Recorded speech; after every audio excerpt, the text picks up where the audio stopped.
علیکم ورحمۃ اللہ وبرکاتہ۔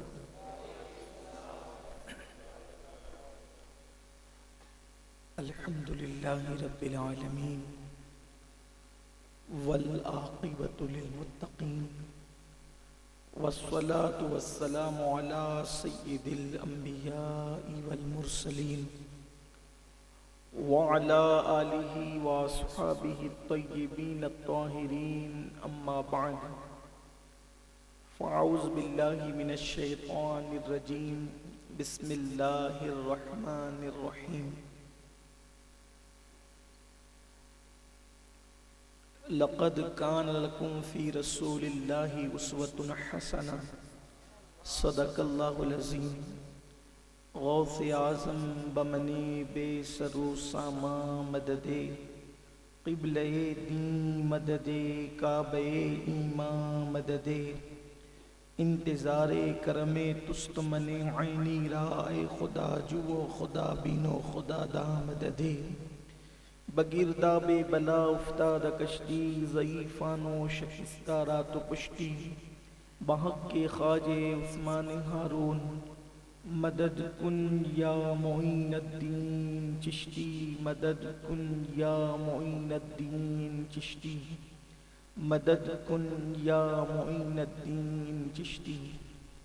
انتہائی احترام و عقیدت کے ساتھ اپنے اور ساری کائنات کی مرکز عقیدت، انیس بے کساں چارہ ساز درد منداں، ہم غریبوں کی غم گسار، ہم فقیروں کی ثروت، شہر یار ارم، تاجدار حرم، نوبہار شفاعت، شب اسرہ کے دولہا، نوشے بزم جنت، دانائے سبل، مولائے کل ختم الرسل، خسرویں خوباں، سیاح لامکاں، وجہ کن فکاں، در اللہ المکنون، سر اللہ المخزون، عالم ما کانا وما یکون، آب و گل انبیاء، جان و دل اصفیاء، مطلع ہر سعادت، مقطع ہر سیادت، خلاصہ کائنات، فخر موجودات، حضور احمد مجتبی محمد مصطفیٰ، ارواحنا فدا صلی اللہ تعالی علیہ وآلہ وصحبہ وبارک وسلم کی بارگاہ بے کس پناہ میں جس طریقے سے پڑھاؤں، بلند آواز سے میرے ساتھ مل کر پڑھیں۔ الصلاۃ والسلام علیک یا رسول اللہ، الصلاۃ والسلام علیک یا نبی اللہ، الصلاۃ والسلام علیک یا حبیب اللہ، وعلی آلک واصحابک یا نور اللہ، صلی اللہ تعالی علیہ وسلم۔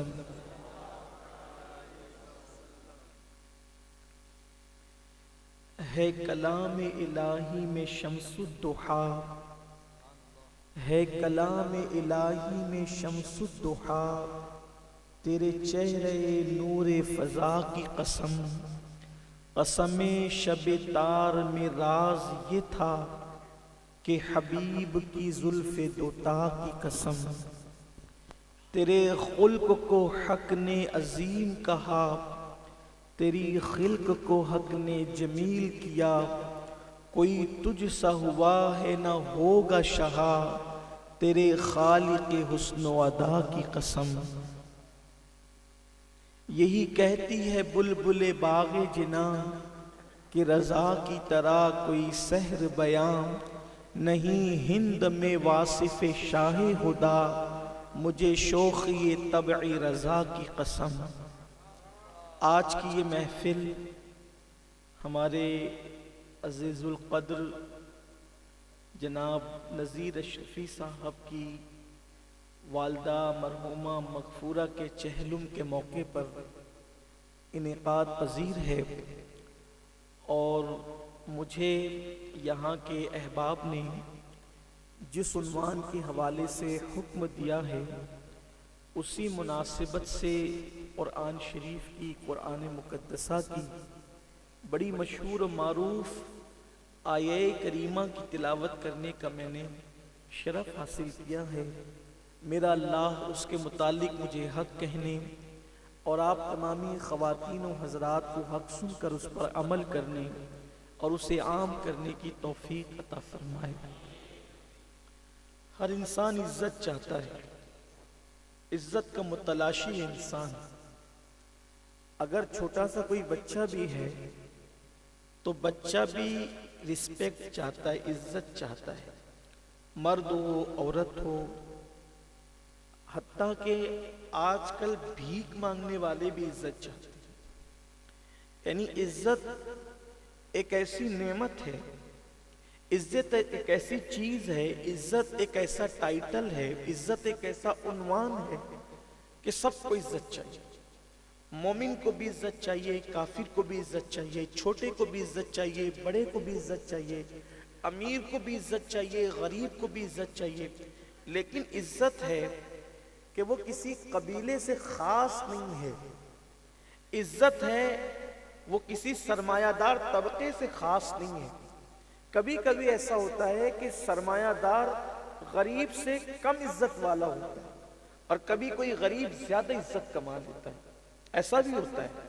کبھی ایسا ہوتا ہے کہ کوئی چھوٹا کسی بڑی عمر والے سے زیادہ عزت دار ہوتا ہے اور کوئی بڑی عمر والا کسی چھوٹے سے بہت زیادہ عزت حاصل نہیں کر لیتا۔ کبھی ایسا ہوتا ہے کہ کوئی عورت کسی مرد سے زیادہ عزت دار ہوتی ہے، تو پتہ چلا کہ عزت کا متلاشی ہے انسان۔ لیکن عزت کی دو قسمیں ہیں۔ ایک عزت کی قسم یہ ہے کہ ایک اشتہاری عزت، ایک بازاری عزت، ایک صرف ہوا ہے، ایک حباب ہے۔ حباب کہتے ہیں پانی کے بلبلے کو، یعنی جیسے پانی کا بلبلہ ہوتا ہے ویسے لوگوں کی عزت ہوتی ہے، حالانکہ وہ کوئی عزت نہیں ہوتی، وہ ایک ہنگامہ ہوتا ہے، وہ ایک ہوا ہوتی ہے، وہ صرف ایک ایسی چیخ پکار ہوتی ہے۔ اس کو لوگ عزت سمجھتے ہیں لیکن وہ عزت نہیں ہے۔ عزت کسے کہتے ہیں؟ حقیقی عزت کسے کہتے ہیں؟ حقیقی عزت وہ ہے کہ جسے اللہ دیتا ہے، اور اللہ تبارک و تعالیٰ جسے عزت دیتا ہے پھر اللہ اسے کبھی ذلیل نہیں ہونے دیتا۔ دنیا جسے عزت دیتی ہے دنیا اس کو خود بھی ذلیل کرتی ہے، دنیا اس کو خود بھی گالیاں دیتی ہے۔ کیا نہیں دیکھتے اللہ اکبر کہ دنیا کے اندر کوئی ایم ایل اے بنتا ہے، کوئی ایم پی بنتا ہے، کوئی وزیر اعلیٰ بنتا ہے، کوئی وزیر اعظم بنتا ہے، کوئی ملک کا صدر بنتا ہے، لیکن دیکھتے جس کو 5 سال کے لیے صدر بنایا تھا جب وہ کرسی سے اتار دیا جاتا ہے تو اسی کو جیل میں ڈالنے کی پلاننگ چلنے لگتی ہے۔ کبھی اس کو شہر بدر کر دیا جاتا ہے، کبھی اس کو ملک بدر کر دیا جاتا ہے۔ یعنی اس کی عزت لوگوں نے عزت دی تھی تو چند سال تک عزت رہی، اور وہ بھی کبھی ذلیل ہوا کبھی عزت پایا۔ یہ عزت نہیں ہے، یہ ہنگامہ ہے، یہ ہوا ہے، یہ اشتہار بازی ہے، یہ بازار عزت ہے۔ لیکن اللہ جسے عزت دیتا ہے پھر جانوروں کے دلوں میں بھی اس کی عزت کو بٹھا دیتا ہے، زمین بھی اس کا کہنا مانتی ہے، آسمان کی طرف اشارہ کرتا ہے تو کائنات کا نظام بدلتا نظر آتا ہے۔ بچے بھی اس کی عزت کرتے ہیں، بڑے بھی اس کی عزت کرتے ہیں۔ حد تو یہ ہے جب تک وہ زمین پہ زندہ رہتا ہے لوگ اس کی عزت کرتے ہیں، جب زمین کے اندر چلا جاتا ہے تو بھی لوگ اس کی عزت کرتے ہیں۔ اس کی عزت کبھی ختم نہیں ہوتی۔ یہ ہے اللہ کی طرف سے عزت۔ اس کو تھوڑا یوں سمجھ لیں کہ غریب نواز کو عزت ملی تو آپ دیکھیں ہماری بیٹیاں، ہمارے بیٹے کبھی کبھی تو اپنی بیوی بھی اپنا کہنا نہیں مانتی، لیکن غریب نواز نے دوسرے کے اونٹوں کو خود کے خریدے ہوئے نہیں، چارہ پرتھوی راج نے کھلایا، خریدا پرتھوی راج نے اونٹ۔ پرتھوی راج کے پہلی ملاقات غریب نواز کی ان اونٹوں سے ہے، اور آپ نے صرف اتنا کہا کہ اگر یہاں اونٹ بیٹھتے ہیں تو اونٹ بیٹھے رہیں، پھر وہ اونٹ نہیں اٹھے۔ یہ عزت ہے غریب نواز کی۔ ٹھیک اسی طرح ہم سوتے ہوئے بچے کو اٹھائیں، اپنے خود کے بچے کو، سوتے ہوئے بچے کو اٹھائیں تو سوتا ہوا بچہ ہم سے نہیں اٹھتا، لیکن غوث العظم دستگیر 1000 سال پرانی قبر کے عیسائی قوال کو اگر ٹھوکر لگا کے کہے اٹھ جا اللہ کے حکم سے، تو وہ مردہ بھی اٹھتا ہوا نظر آتا ہے۔ نعرہ تکبیر، نعرہ رسالت، غوث قدامت۔ یہ عزت ہے، عزت، یہ عزت ہے۔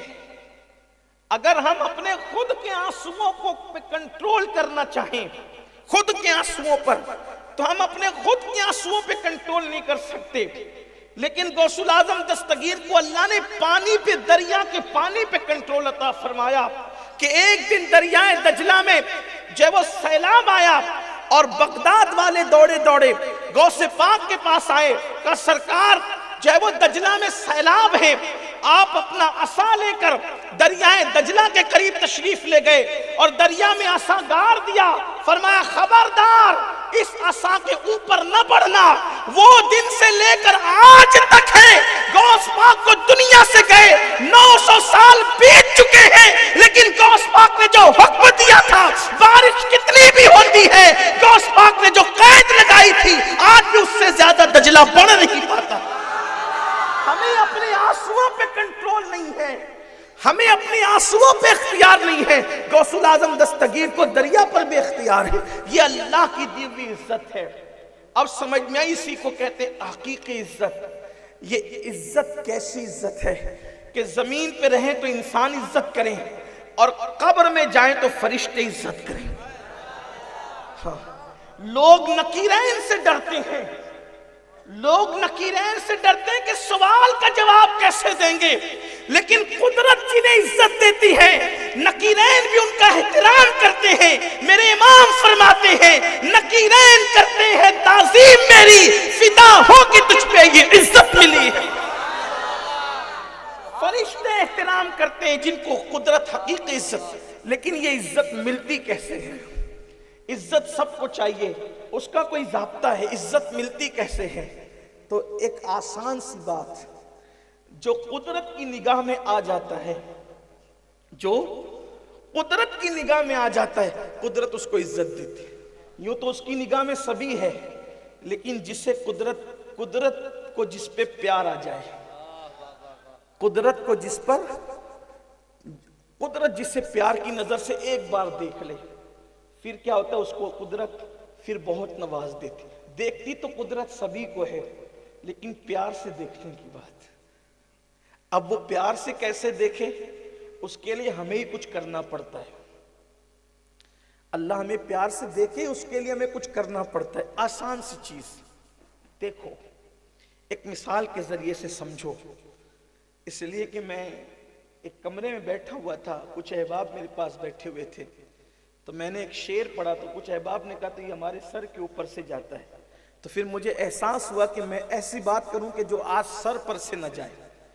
ہاں، کیونکہ سب کا خیال کرتے ہوئے پڑھے لکھے لوگ بھی ہیں، کچھ لوگ کم پڑھے لکھے بھی ہیں، کچھ لوگ بغیر پڑھے لکھے بھی ہیں، کچھ بہت سمجھدار ہیں، کچھ بچے بھی ہیں، سب کا خیال کرتے ہوئے بات سمجھاتا ہوں۔ قدرت کی نظر میں آنے کے لیے کہ قدرت کی پیار کی نظر اپنے پہ پڑ جائے، اس کے لیے کرنا کچھ پڑے گا۔ کیا کرنا پڑے گا؟ ایک مثال کے ذریعے، آپ گئے سیر و تفریح کے لیے، رانپور سے نکلے، ممبئی گئے، دلی گئے، یا آپ حج ہی کے لیے چلے گئے، میاں بیوی ساتھ گئے اور باغ میں تھے یا حرم میں تھے یا کسی پکنک پوائنٹ پر تھے، اور آپ اپنے بال بچوں کو چھوڑ گئے تھے، چھوٹے چھوٹے بچوں کو بھی آپ چھوڑ گئے تھے، آپ لے جانا نہیں چاہتے تھے۔ ایسے میں اس پارک میں یا پکنک پوائنٹ پر یا حرم میں ایک دوسرا جوڑا آپ کو نظر آیا جو اپنے بچوں کو ساتھ لے کر آیا تھا۔ تو اب وہ چھوٹا سا بچہ توتلی زبان میں بات کر رہا ہے یا مستی کر رہا ہے، دوڑ بھاگ کر رہا ہے، تو بیوی شوہر سے کہتی دیکھو یہ اپنے بچے کی طرح دکھتا ہے۔ اب اس کا بچہ یہاں موجود نہیں ہے بظاہر، تو چونکہ اس کے خود کے بچے کی ادا کو وہ ریپیٹ کر رہا ہے، دوہرا رہا ہے، تو ماں کو اپنا وہ بچہ جو اس وقت موجود نہیں ہے وہ آ رہا ہے، اور ماں کو اس سے کوئی پیار نہیں ہے، اس سے کوئی لینا دینا نہیں ہے، لیکن بس اپنے پیارے کی ادا کو وہ ریپیٹ کر رہا ہے. تو ماں کی ممتا، اگرچہ یہ اس کی ماں نہیں ہے لیکن وہاں بھی اس کے دل کے اندر چونکہ بیٹا یاد آ گیا ہے تو اب پیار اس پر بھی آ رہا ہے. پکڑ لے گی، یہ تو بالکل میرے منو کی طرح، یہ تو بالکل میرے لالو کی طرح، یہ تو بالکل میرے فلاں کی طرح، سینے سے چمٹا لے گی، یہ میرا بچے کی طرح ہے. بچہ نہیں اس کا، اس کو کوئی لینا دینا بھی نہیں ہے، بچہ کہیں اور چھوڑ آئی ہے. تو باپ بھی پر کر رہے، ماں بھی کی ہمارے بچے کی طرح لگ رہا ہے. اب اس کو دماغ سے نکال دو.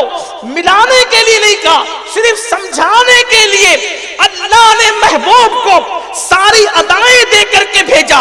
پیارے، حقیقتوں کے پردے پر ہم نے بشریت کا لباس پہنایا تاکہ تو کبھی بازاروں میں چلے، تاکہ تو کبھی نمازیں پڑھے، تاکہ تو کبھی رکوع کرے، تاکہ تو کبھی سجدے کرے، تاکہ تو کبھی داڑیاں رکھے، تاکہ تو کبھی شادی بیاہ کرے، تاکہ تو کبھی کسی کو معاف کرے، تاکہ تو کسی کو عطا کرے، تاکہ تو کسی پہ سخا کرے، تاکہ تو کسی کی جھولی بھرے، تاکہ تو کسی پتھر مارنے والے کو دعائیں دے، تاکہ تو فقیروں کی جھولیاں بھرے، تاکہ تو غریبوں کو مالدار کر دے، تاکہ تو پتھر مارنے والے کو عطائیں دے، تاکہ تو جان کے دشمنوں کو لا تسلیما علیکم اليوم کہے، تاکہ تو کبھی آمنہ کی گود میں کھیلے، تاکہ تو کبھی حلیمہ کی بکریاں چرائے، تاکہ تو عبد المطلب کے ساتھ کبھی حرم کی گادیوں پر بیٹھے،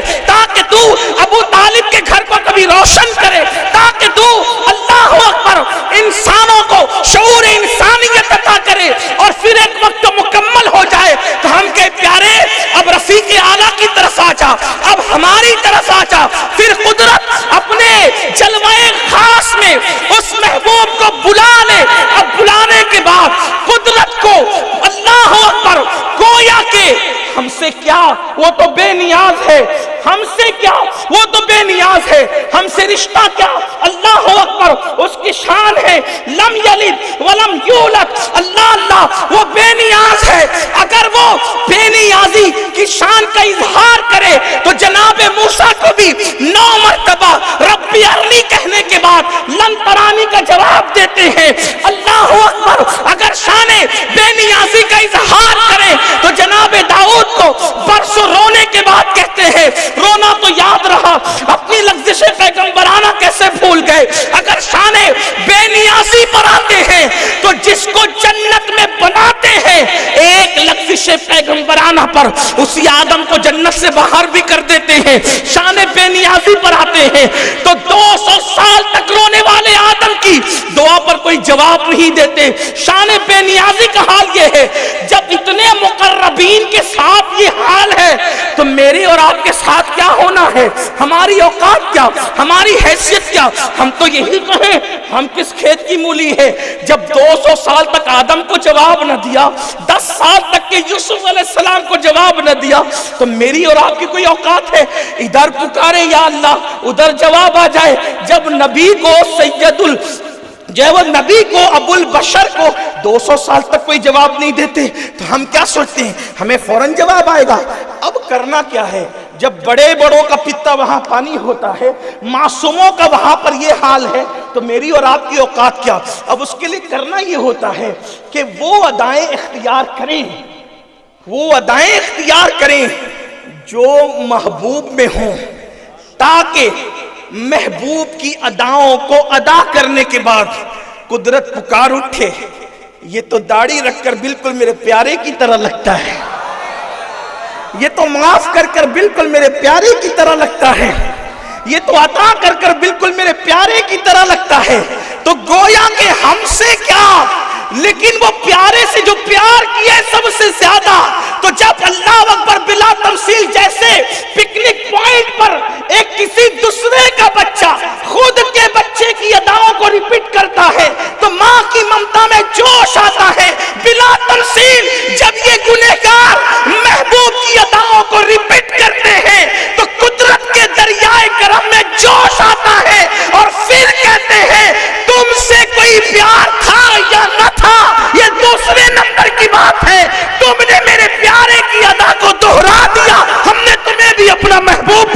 نعرہ تکبیر، نعرہ رسالت۔ اسی کو قرآن کہتا ہے، اسی کو قرآن کہتا ہے لقد کان لکم فی رسول اللہ اسوۃ حسنہ۔ اگر کسی کی نقل ہی کرنا ہے، ہیرو کی نہ کرنا، کرکٹر کی نہ کرنا، کسی آوارہ کی نہ کرنا، کسی جوزانی کی نہ کرنا، کسی شرابی کی نہ کرنا، کسی ناچنے والے کی نہ کرنا، اگر نقل ہی کرنا ہے تو پیارے محبوب کی کرنا، اس لیے کہ تیری سیرت، تیری صورت زمانے سے نرالی ہے، تیری سیرت، تیری صورت زمانے سے نرالی ہے، تیری ہر ہر ادا پیارے دلیل بے مثالی ہے۔ ہم جس کی بھی نقل کریں گے مسٹیک کریں گے، کسی کی بھی کریں غلطی ہوگی، مسٹیک ہوگی، لیکن ایک نقل ایسی ہے جہاں غلطی نہیں ہے، اس لیے کہ وہ صرف معصوم نہیں بلکہ سید المعصومین ہے۔ انہی کو آئیڈیل بنائیں، انہی کو آئیڈیل بنائیں، بس اسی پہ گفتگو نہ، یہ میں نے چند تمہیدی کلمات کہے، اب توجہ کریں ان کی سیرت کیا ہے، ان کی سیرت کو آئیڈیل بنائیں، اس لیے کہ جو ان کی سیرت کو آئیڈیل بناتا ہے، تھوڑا سا یہ تو نہیں کہوں گا کہ قریب ہو کے بیٹھ جائیں، لیکن جگہ دے سکتے ہیں تو دے دیں، اور جلدی سے درود شریف پڑھ کے آگے آ جائیں، ادھر سے بھی سب لوگ قریب ہو جائیں، جگہ دے دیں، اس لیے کہ اللہ کا فرمان ہے جو محفل میں اپنے ایمان والے بھائیوں کو جگہ دیتے ہیں اللہ جنت میں انہیں جگہ عطا فرمائے گا۔ ایک بار اور درود شریف پڑھنے بلند آواز سے۔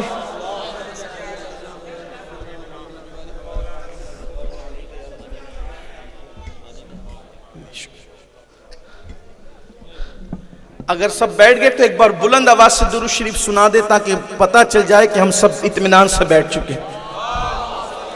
اللہم صلی علی سیدنا و مولانا محمد معدن الجود والکرم والہ الکرام وابنہ الکریم و امتہ الکریمہ یا اکرم الاکرمین و بارک وسلم صلاۃ و سلام علیک یا رسول اللہ۔ اللہ کا محبوب بننا ہے، اس کے کرم کی توجہ اپنی طرف کرنا ہے تو اس کے محبوب کی نقل کی جائے، اس کے محبوب کی نقل، اور ان کی زندگی ہر غلطی سے پاک، ہر گناہ سے پاک، ہر عیب سے پاک، بلکہ اتنی خوبصورت ہے ان کی زندگی کہ جو ان کی زندگی کو اپنے لیے آئیڈیل بنا لیتا ہے وہ بھی لوگوں کو اچھا لگنے لگتا ہے۔ دنیا غریب نواز کی دیوانی کیوں ہے؟ کیونکہ انہوں نے نقل کی ہے مصطفیٰ جان رحمت کی۔ دنیا غوث العظم دستگیر پر کیوں تن من دھن قربان کرتی ہے؟ کوئی باپ کے نام سے ایک من کھانا جلدی پکانے کو تیار نہیں ہوتا کہ لوگ پاگل ہیں، پورا مہینے جو ہے وہ ہزاروں لوگوں کو کھلاتے ہیں۔ یہ محبت کیوں ہے؟ یہ پیار کیوں ہے؟ اس لیے کہ انہوں نے محبوب کو آئیڈیل بنایا تھا، اور اللہ کا وعدہ ہے پیارے جو تجھے آئیڈیل بنائے گا میں اس کو نہیں دیکھوں گا، پھر میں اس کو بھی محبوب بنا لوں گا، میں اس کو بھی اپنا محبوب بنا لوں گا، اس لیے کہ محبوب جو تو ہے۔ بلکہ ایک بات آپ کو بتاؤں اپنی بات آگے بڑھانے سے پہلے، یہ تو حبیب کی بات ہے، یہ تو حبیب تو بہت بلند چیز ہے، حبیب بڑی عظیم چیز ہے۔ کلیم کی طرف آئیں، حضرت موسیٰ کلیم علیہ السلام جب قوم نے غداری کی، نافرمانی کی، حضرت کلیم موسیٰ علیہ السلام نے دعا کی اللہ جو کافر ہیں ان سب کو تو دریا میں غرق کر دے۔ اللہ نے فرمایا ٹھیک ہے آپ نکلو، دریا میں جاؤ گے تو ہم رستے بنائیں گے اور ان کو ڈبا دیں گے۔ حضرت موسیٰ علیہ السلام نے ایک اپنے عصا کو دریا پہ ٹچ کیا، دریا میں رستے پیدا ہو گئے، دریا میں راستے بن گئے۔ موسیٰ علیہ السلام نے اپنی قوم سے کہا چلو، قوم نکلی۔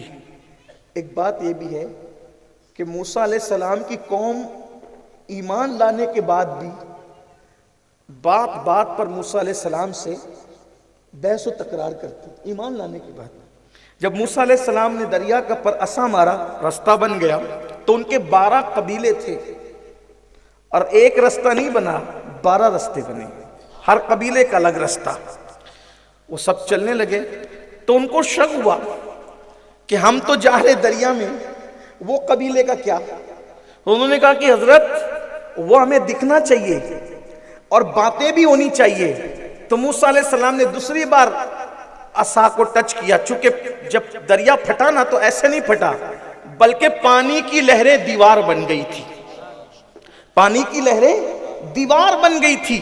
اب انہوں نے کہا کہ یہ دیوار ہے, ہمیں دکھنا نہیں کہ کون جا رہا ہے کون نہیں جا رہا ہے. تو حضرت موسیٰ علیہ السلام نے پھر ان دیواروں پہ عصا ٹچ کیا تو پھر اس دیواروں میں, پانی کی دیواروں میں کھڑکیاں بن گئی تھی تاکہ یہ چلتے چلتے ایک دوسرے کو دیکھے بھی, ان سے بات چیت بھی کرے. لیکن چلے, یہاں مجھے بات یاد آتی ہے کہ موسیٰ علیہ السلام کی قوم جب موسیٰ علیہ السلام کے کہنے پہ چلتی ہے تو پھر کہتی ہے فلاں قبیلہ کہاں, وہ ہے کہ نہیں ہے, پتہ نہیں کیا ہے. لیکن جب میرے محبوب کے صحابہ کی بات آتی ہے تو قربان, وہاں کوئی شک نہیں, کوئی ڈاؤٹ نہیں, کوئی تکرار نہیں, بلکہ حال یہ ہوتا ہے کہ اللہ کے رسول فرماتے چلو احد کی طرف, چلو احد کی طرف. تو مسلح چھوڑ کر جہاں ابو بکر صدیق آتے ہیں وہیں پر پہلی رات کی دلہن چھوڑ کر حضرت حنظلہ بھی آ جاتے ہیں اور بتاتے ہیں ہمیں زندگی سے کیا مطلب اور کسی سے کیا مطلب, کوئی آئے یا نہ آئے, محبوب نے کہہ دیا تو جلدی جائیں گے, حتیٰ کہ غسل کی بھی تاخیر کریں گے تاکہ محبوب کے فرمان پر عمل کرنے میں دیری نہ ہو جائے. یہ نبی کے صحابہ ہیں, یہ حضور کے صحابہ ہیں. جناب موسیٰ کی قوم کا حال یہ, اپنے نبی کے صحابہ کا حال یہ. اسی لیے صحابہ کا احترام بھی ہونا چاہیے اور بہت ہونا چاہیے اور سب سے زیادہ ہونا چاہیے. اس لیے کہ کوئی ولی کسی صحابی کے قدم کو نہیں پہنچ سکتا. اس لیے احترام صحابیت بہت ضروری ہے. تو میں عرض کر رہا تھا تو قوم پار ہو گئی, جتنے کافر تھے سب ڈوب گئے, مسلمان پار نکل گئے, لیکن ایک کافر بچا. ان کافروں میں سے ایک کافر بچا. حضرت موسیٰ علیہ السلام نے کہا یہ کیسے بچا, یہ بھی آ گیا دریا میں سے, سب ڈوب گئے, یہ کیسے بچا. میری قوم کے جوانوں توجہ کرنا, دھیان دینا, غور کرنا, بات کیا ہو رہی ہے. آسانی زبانیں بات ہوگی لیکن غور کیجئے کیا بات ہو رہی ہے.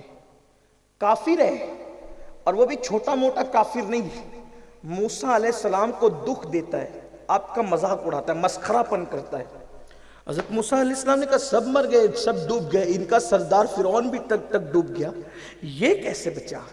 اللہ سے اس کی مولا یہ کیسے بچا. ارشاد و موسیٰ یہ بھی ڈوبنا ہی تھا, لیکن جب یہ چلا تھا نا مصر سے دریا کی طرف تو اس نے تمہارے لباس کی طرح لباس پہن لیا تھا. اس نے تمہارے لباس, جیسا تم نے لباس پہنا ویسا لباس اس نے تھا کافر. ہمیں حیا آ گئی کہ جس نے میرے نبی کے لباس کی طرح لباس پہنا ہے اس کو میں دریا میں کیسے ڈبا دوں. اب میری قوم کے جوانوں ذرا سوچو اور غور کرو, اگر دشمن موسیٰ دشمنی میں اگر لباس موسیٰ کی نقل اتار دے تو قدرت اس کو نہیں ڈباتی. اگر کوئی غلام مصطفیٰ جان رحمت کی نقل میں سر سے لے کے پیر تک مصطفیٰ جان رحمت کی سنتوں میں رنگ جائے تو پھر وہ عذاب قبر میں مبتلا کیسے ہو سکتا, اس پر مصیبتیں کیسی آ سکتی ہے, اس پر تکلیفیں کیسے. موسیٰ علیہ السلام کی طرح لباس پہن لے تو وہ عذاب سے بچے. اگر کوئی مسلمان نبی کی سنت کے مطابق لباس پہنے, اگر کوئی مسلمان نبی کی سنت کے مطابق کھانا کھائے, اگر کوئی مسلمان نبی کی سنت کے مطابق سوئے, اگر کوئی مسلمان نبی کی سنت کے مطابق لین دین کرے, کوئی مسلمان نبی کی سنت کے مطابق وعدے کو وفا کرے تو اللہ اس بندے کو کیسا مرتبہ کیسا مقام عطا فرمائے گا. لیکن آج میں ایک ہی سنت پر عمل کا بیان کروں گا, ایک سب نہیں, ایک سنت. اور وہ سنت ہے بڑی مشکل لیکن ہے بہت بڑی سنت. ہم کھانے کے سے پہلے نمک چکھنے کی سنت کو بہت پسند کرتے ہیں کیونکہ ہے آسان. مسواک کی سنت بھی بڑی پسند ہو گئی, ہونا بھی چاہیے, سنت محبوب ہے تو پسند تو ہونا چاہیے, لیکن ہے آسان. امامہ بھی باندھا جا رہا ہے آسان. ایک سنت ہے سب سے بڑی سنت, بہت بڑی سنت ہے. وہ سنت یہ ہے کہ حضور علیہ السلام کی سب سے عظیم، ان کی ہر سنت عظیم ہے، لیکن سب سے عظیم سنت جس نے دشمنوں کو اپنا بنایا، جس نے غیروں کو اپنا بنایا، وہ ہے کسی کو معاف کر دینا، کسی کو معاف۔ یہ سنت آج ہم سے چھوٹ رہی ہے۔ بڑی معذرت کے ساتھ اگر بے ادبی نہ ہو تو یہ بات کہوں کہ جنہوں نے داڑیاں بڑی کر لی ہے وہ بھی اس سنت کو بھول گئے۔ جو لوگ ہر سال حج کر رہے ہیں وہ بھی اس سنت کو بھول گئے۔ جو لوگ لمبے لمبے جبے پہن رہے ہیں وہ بھی اس سنت کو شاید بھول گئے۔ یعنی ہر سنت یاد رہی، یہ سنت کون سی؟ معاف کر دینا۔ آج لوگ کہتے ہیں نہیں یار میں تو معاف نہیں کروں گا۔ پھر تو کس کے طریقے پر ہے؟ ابو جہل کے طریقے پر، ابو لہب کے طریقے پر، عتبہ اور شیبہ کے طریقے پر؟ میرے نبی کی شان دیکھو، حضور علیہ السلام نے چاند کے 2 ٹکڑے دکھا کر جن کو مسلمان نہ بنایا ان کو میرے نبی نے معاف کر کے مسلمان بنایا۔ جو چاند کے ٹکڑے دیکھ کر مسلمان نہیں ہوئے، یہ معاف کرنے کی سنت آج ایک بھائی اور دوسرے بھائی میں صرف اتنا ہوتا ہے کہ شادی کے کارڈ کو لے کر کے بس یہ ہوا کہ دیر سے شادی کا کارڈ پہنچا، اسی پر رشتے ٹوٹ جاتے ہیں۔ تو میرا آج سے کوئی نہیں، میں تیرا آج سے کوئی نہیں۔ رشتے اتنے سستے نہیں ہے کہ آپ اس کو کوئی نہیں کہہ کے ختم کر دو۔ سنو سنو، میرے آقا مصطفیٰ جان رحمت صلی اللہ علیہ وآلہ وسلم نے فرمایا کہ رشتے اللہ کے عرش پر ایسے لٹکے ہوتے ہیں جیسے تمہارے گھروں کی چھت پہ جھومر لٹکے ہوتے ہیں، اور رشتہ داریاں دعا کرتی ہے اے اللہ جو مجھے وہ جوڑے تو اس کو اپنی رحمت سے قریب کر لے، اور جو مجھے توڑے تو اس کو اپنی رحمت سے دور کر دے۔ اللہ اکبر۔ بڑی معذرت کے ساتھ ایک بات کہنا چاہتا ہوں، معذرت اس لیے کرنا چاہتا ہوں کہ کسی کا دل نہ دکھے۔ آپ بتائیں نا صحیح کہ آج ایک انسان مسجد کے اندر ہزاروں روپے چندہ لکھاتا ہے، لیکن اسی کی خود کی بہن غربت میں زندگی کاٹ رہی ہوتی ہے، اس پر اس کی کوئی توجہ نہیں ہوتی۔ میں مسجد میں چندے کا قطعاً مخالف نہیں ہوں، اس لیے کہ مسجد کا چندہ ہم لوگ بھی اپنے شہر میں کئی مرتبہ کرتے ہیں مسجد بنانے کے لیے، اور میں تو مالیگاؤں کے لوگوں کو کہتا ہوں کہ میرا حق ہے تم پر کہ آج تک میں نے اپنے کچھ نہیں مانگا، لیکن مسجد کے لیے مانگا تو میں اس طرح لوگوں سے مانگتا ہوں، لوگ دیتے بھی ہیں، بن مانگ دیتے ہیں۔ لیکن ایک بات کہنا چاہتا ہوں کہ ہم پہ چندہ لکھا، کبھی ہم نے یہ سوچا کہ یہ میری دودھ شریک بہن ہے، بہن، اور میں نے اس بہن کو کیا، وہ غربت کی چکر رہی ہے، میں جاتا ہوں تو بھی وجہ یہ ہے کہ میں نے کبھی اس کو عبادت سمجھا ہی نہیں، میں نے اس کو کبھی سنت سمجھا ہی نہیں۔ اللہ اکبر۔ بڑی معذرت کے ساتھ یہ بات کہنا چاہتا ہوں، اگر بھائی غربت کے چکے میں زندگی گزار رہا ہے اور دوسرا بھائی مالدار ہو گیا تو کبھی وہ مالدار بھائی غریب بھائی کا تعارف نہیں کراتا کہ یہ میرا بھائی ہے، اس لیے کہ ہم نے کبھی اس کو عبادت سمجھا ہی نہیں۔ یاد رکھنا، قدرت ہماری سجدوں کی محتاج نہیں ہے، لیکن بندے ہماری محبتوں کے محتاج ہے۔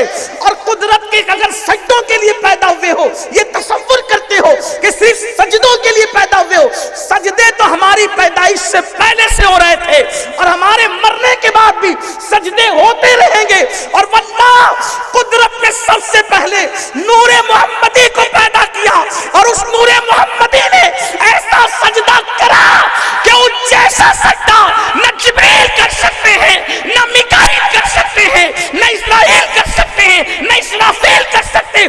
جب فرشتے ان جیسا سجدہ نہیں کر سکتے تو میرے اور آپ کے سجدے کی اوقات کیا ہے؟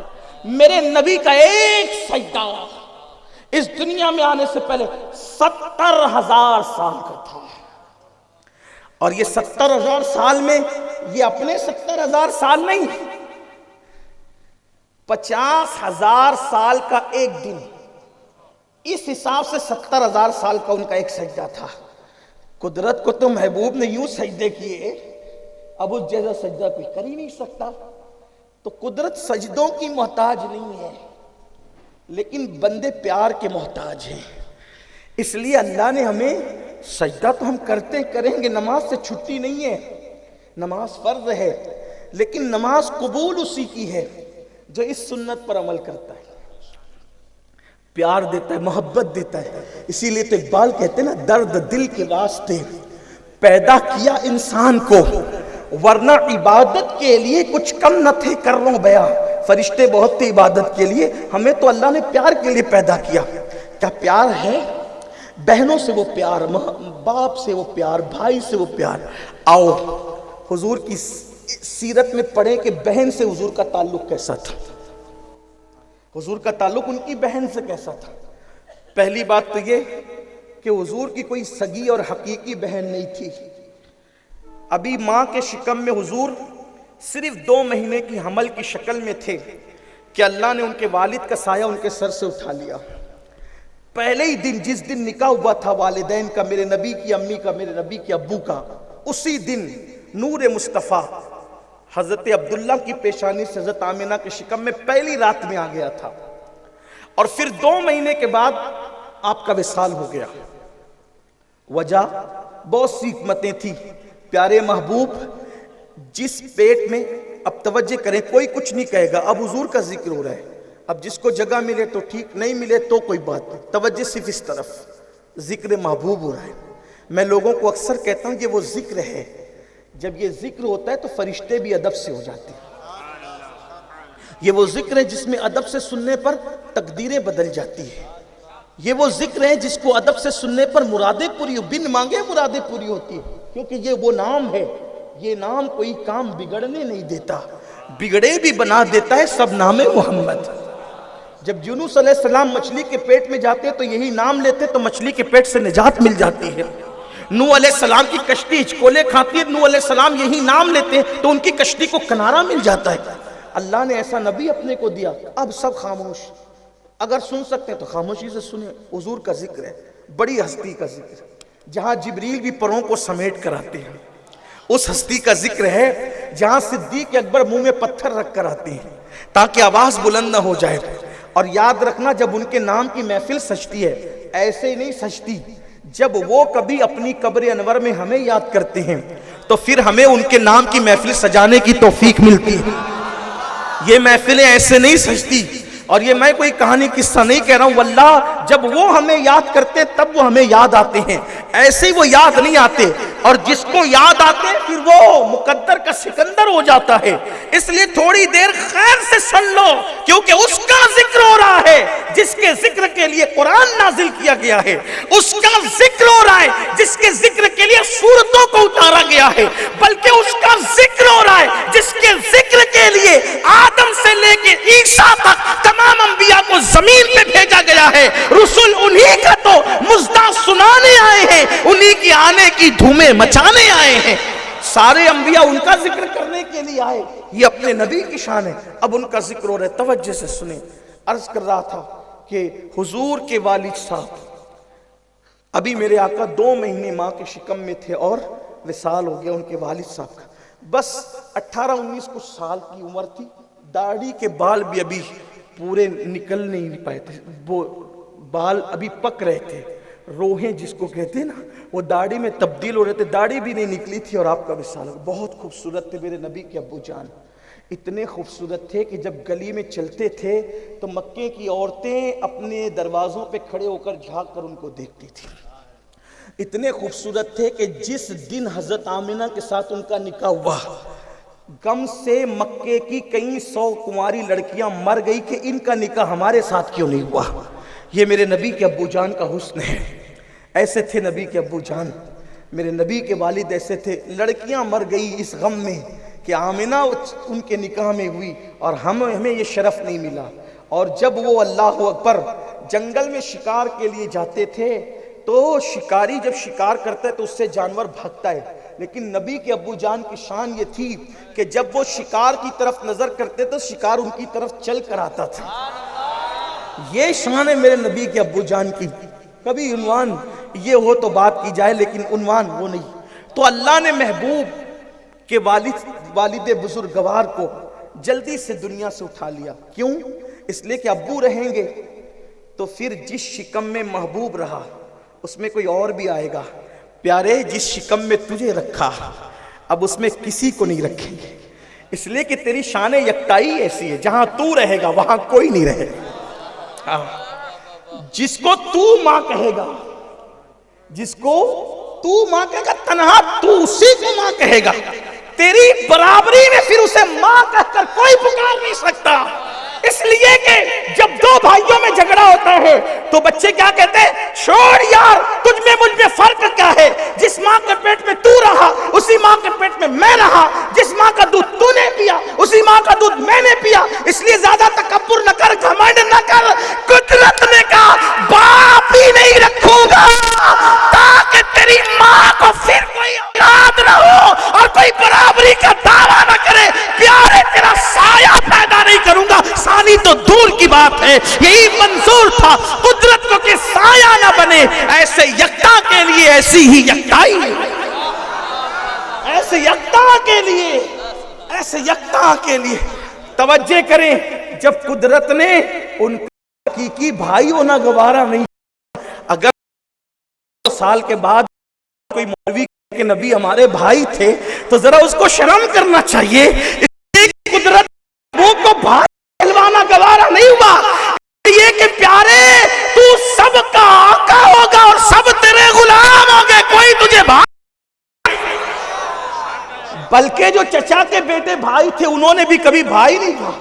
حضور نے ان کو بھائی کہا لیکن انہوں نے کبھی نہیں کہا، بلکہ جس کو کہا وہ تو ساری زندگی کہتا رہا میں نبی کا غلام. کہتے یا علی انت اخی فی الدنیا والآخرہ، اے علی تو دنیا میں بھی میرا بھائی ہے اور آخرت میں بھی میرا بھائی ہے. لیکن پوری زندگی علی نے یہ کہا انا عبید من عباد محمد، میں محمد کے غلاموں میں سے ادنا سا غلام ہوں. یہ بات ہے.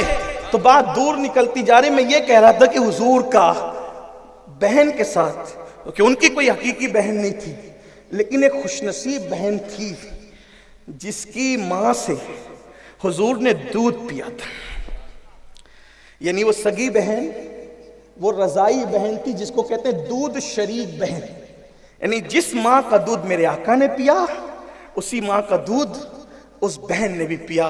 اس خوش نصیب بہن کا نام ہے شیما. ہاں، ان کو لوگوں نے شیما بھی کہا ہے. دونوں تلفظ ہے، شیما بھی اور شیما بھی. شیما آسان ہوگا آپ کے لیے بھی میرے لیے بھی. شیما یہ تھی حضرت حلیمہ سعدیہ کی بیٹی. اور جب یہ حضور علیہ السلام کو حلیمہ سعدیہ گھر لائیں تو اس وقت یہ کچھ شعور کی منزل پہ تھی، یعنی تھوڑی بڑی تھی، اس لیے یہ بھی حضور کو گود میں کھلانے کا شرف حاصل کرتی تھی. بہن کی بات کر رہا ہوں میں. اب یہ حقیقی بہن نہیں ہے، یہ دودھ شریک بہن ہے. ٹھیک، دودھ شریک بہن. اب مکہ فتح ہوا، مکہ فتح ہوا. فتح مکہ کے بعد چند دنوں کے بعد حضور علیہ السلام کو یہ حضور نے چاہا کہ جنگ حنین ہو، کیونکہ حنین والے کچھ شرارت کر رہے تھے، یہ جنگ حنین ہو. اب جنگ حنین ہوئی اور جنگ حنین میں ہزاروں کافر قیدی بن کر آئے.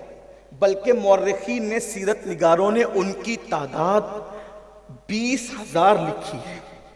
20,000 کافر قیدی بنے اور وہ سب کے سب جو ہے وہ آقا کے بارگاہ میں آئے. اور پھر اتنی بکریاں مال غنیمت میں آئی کہ وہ سب بکریاں حضور کے قبضے میں آ گئی. تو حضور علیہ السلام کی عادت کریمہ تھی کہ جیسے ہی مال غنیمت آتا اس کے دوسرے سیکنڈ یا دوسرے لمحے، یعنی آنے والے دن سے پہلے حضور سب مجاہدوں کے اندر وہ مال غنیمت تقسیم کر دیتے تھے. اب ہوا کیا، جب حنین کا مال غنیمت آیا تو اللہ کے حبیب علیہ السلام 1 دن 2 دن 3 دن 4 دن آقا علیہ الصلوۃ والتسلیم جو ہے وہ مال غنیمت بانٹتے ہی نہیں، تقسیم ہی نہیں کرتے. لوگ حیران تھے آج ایسا کیوں ہو رہا ہے کہ مال غنیمت نہیں بٹ رہا ہے، مال غنیمت تقسیم نہیں ہو رہا ہے. تو کئی دن گزر گئے. اللہ کے حبیب علیہ السلام نے کئی دن کے بعد پھر مال غنیمت تقسیم کرنا چاہا. سیرت نگاروں نے لکھا، ابن ہشام کہتے ہیں کہ حضور نے معمول کے خلاف ایسا کیوں کیا؟ تو اس کی وجہ بیان کرتے ہیں کہ جو قیدی آئے تھے، قیدی، ان قیدیوں کے اندر حضور کی دودھ شریک بہن حضرت شیما بھی قیدی بنا کر لائی گئی تھی. تو آقا یہ چاہتے تھے کوئی ایسی صورت پیدا ہو جائے کہ میں ان سب کو شیما کے ساتھ آزاد کر دوں، کیونکہ یہ ہے میری بہن. چونکہ اب وہ مسلمان نہیں ہوئی تھی اس وقت مسلمان نہیں ہوئی تھی، تو چونکہ مسلمانوں کا حق تھا کہ جن لوگوں کو انہوں نے پکڑ کے لایا وہ انہی میں تقسیم ہو، اور چونکہ تھی بہن ابھی مسلمان نہیں ہوئی ہے، اسلام نہیں لائی ہے، لیکن ہے دو شریک بہن کا اتنا خیال کیا کہ کئی دن تک اس انتظار میں رہے کہ کوئی صورت پیدا ہو جائے تاکہ حضور علیہ السلام اپنی بہن کے ساتھ، صرف بہن کو نہیں بہن کے ساتھ جتنے قیدی آئے ان سب کو آزاد کر دے. لیکن کوئی ایسی صورت نہ بنی. جب یہ ہوا کہ حضور نے سب کو تقسیم کر دیا تو تقسیم کرنے کے بعد اب وہ بہن خود حضور کے سامنے آئی اور آنے کے بعد کہتی ہے اے محمد آپ مجھے پہچانتے ہیں؟ سرکار نے کہا کون ہو تم؟ کہا تمہاری بہن ہے. کہا میری بہن تو ایک ہی تھی. تم کون ہو؟ کہا میں شیما ہوں. کہا کہ بچپنے میں دیکھا تھا اب تم بوڑھی ہو گئی ہو، یہ بتاؤ کوئی پہچان بھی ہے تمہارے پاس کہ تم میری بہن ہو، تم نے مجھے کھلایا ہے، کوئی پہچان بھی ہے؟ کوئی ایسی بات بتاؤ جس سے میں تمہیں پہچان لوں، اور ایسی بات ہو جب تمہیں اور مجھے معلوم ہو کسی کو پتہ نہ ہو. تو شیما نے کیا ہوتا ہے ہنس کر کہتی ہے کہ ایک دن آپ کہیں جانا نہیں چاہتے تھے اور میں لے جانے کے لیے زبردستی کر رہی تھی، تو میں نے آپ کو اپنی گود میں بٹھایا لے جانے کے لیے، اور آپ نہیں جانا چاہتے تھے. تو اس وقت آپ نے بچپنے میں اپنی معصوم ادا سے یہ کیا کہ اس وقت آپ نے مجھے میرے جسم پہ دانت چاپ لیا تھا. وہ صرف آپ کو پتہ ہے اور مجھے پتہ ہے، میں نے کسی کو نہیں بتایا.